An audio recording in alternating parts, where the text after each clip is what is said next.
Welcome guys, good video for you today. A lot of people have been asking me to do this for quite some time, but as you know, we can only do stuff as we get them in.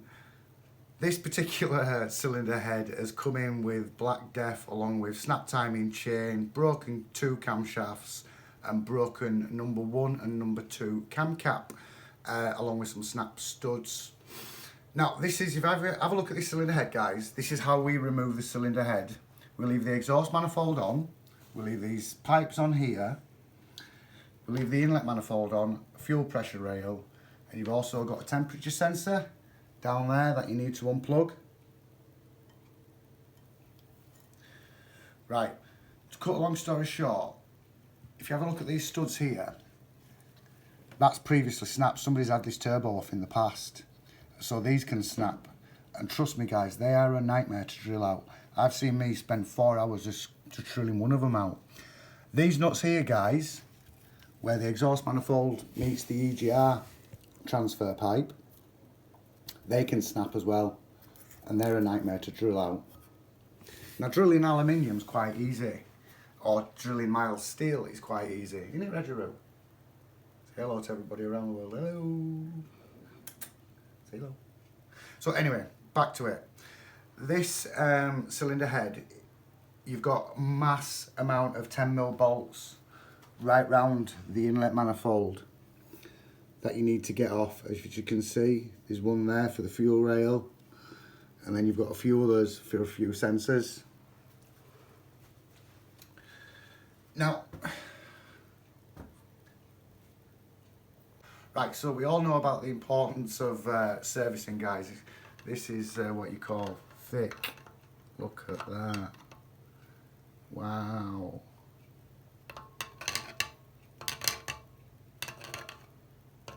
Now don't you worry, this is going to a machine shop, but what I wanted to show you was how you can actually rescue a cylinder head.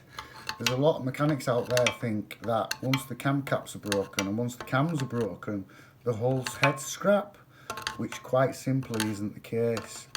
Now a brand new bare cylinder head guys is about 600 quid, but again you've got to remember it's got to be built up. And I'm going to, them shims are that far down there and that bend.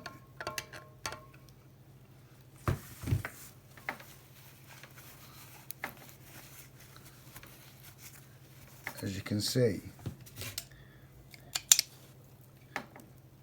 valves that badly bent, they normally protrude. So just to show you,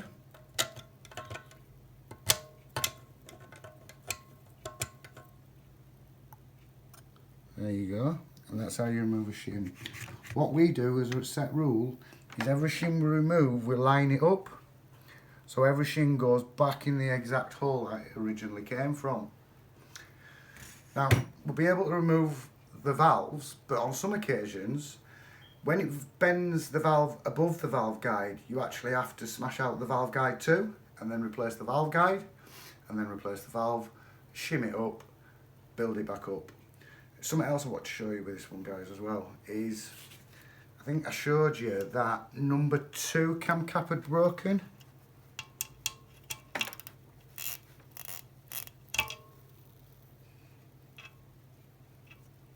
See how badly bent that bolt is guys.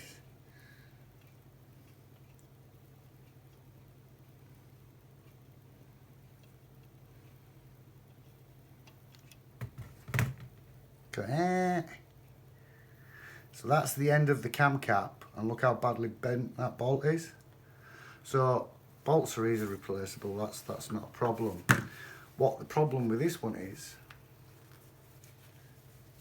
this. Isn't it, Reggie?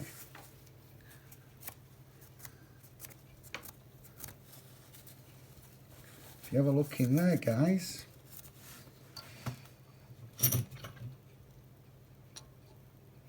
see that? Snapped that far down. Yeah? So what I'll do is, now a bolt never snaps straight. Never ever snaps straight. So using a flat edge punch and a hammer,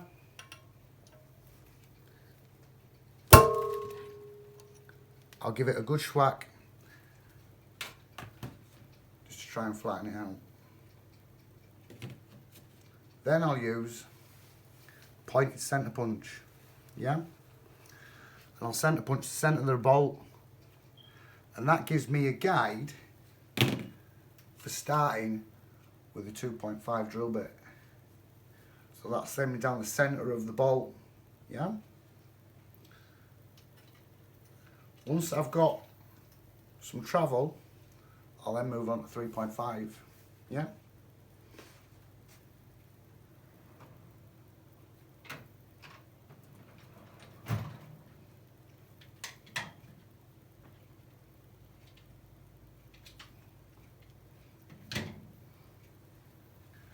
And the secret to it all, guys, torques. Yeah? So once I've drilled down so far, guaranteed, I tap that into the hole, it'll just pull the bolt out. Perfect. But if you do try this yourself and get it wrong, remember my other videos, I did tell you about time certs. Time certs are excellent. If you slightly drill off and you've made like an oval, well, the time cert's slightly bigger, so it'll make up for that oval, providing that you get your centre drill bit right the first time round. Another tip I forgot to tell you guys. Round the back of the cylinder head there's a water pipe, and there's a 12mm bolt hidden right in the back of the cylinder head. I use a long 12mm like that just to get to it, and it needs just a couple of turns and then you can get it with your fingers. But trust me, as you pull it on it, it will not come out without getting that bolt out. So you really need to make sure that you do that. Right, something that I need you to consider that when you're putting it back together, and we get this a lot. When you put the cylinder head back in, it needs 2 of you to do it. You've got to have done all your cleaning, your prep work, and you've got to silicone the top timing plate cover. It's absolutely essential that when you put the cylinder head in at an angle like this, so you put the head in at an angle like that, and then it slowly slots down like that. It's got 2 dowels that it needs, location dowels that it needs to sit on. But the timing plate cover that it meets up with, you've got to be very, very careful not to smear the oil gallery with silicone. If by doing that, you'll stop the top tensioner from getting oil, and it just rattles. So you've actually got to take the whole thing off again and de-silicone it and do it again. What are you on about? Right, guys, so this is the oil gallery here I was telling you about, which you don't want to block, because you've got to silicone all around this area here and all around there. Now, it's very important that you don't over silicone. Now that temp sensor there, guys, that's really important for diagnostic DANs that are really good at diagnostic solutions, but I'll share that in another video. Those who know about Navaras will know about that. Oh, I've got Birdzilla off my shoulder. It's been on there about 4 hours. It's a bit close to your jugular with that big beak, you know. Oh, I forgot to, I want to mention a big thank you to Paul for your concern. I'm really appreciating, mate. Like I said to you, ever need a big hug, mate, anytime, bro, anytime. But don't worry, we're going to be okay, and everybody else is going to be okay, because they'll all get sorted in the end. They always do. Right, so back to me. Contact details. If you need my help and assistance at all, there's many ways that you can contact us. All the links are listed below in the description. All you need to do is click and send us an email or whatever. If you need my help and assistance, down there you need to go. All I can say is next video is going to be even better. I haven't done one of these for quite some while, but I haven't videoed it before, and I've made a bit of a boo-boo, but I'll share that with you. It's a V6, which I'm dying to get finished. I've been working on it a while now, so that's going to be my next video. And all I can say is thanks for watching, subscribe for more, give us a like, find us on Facebook.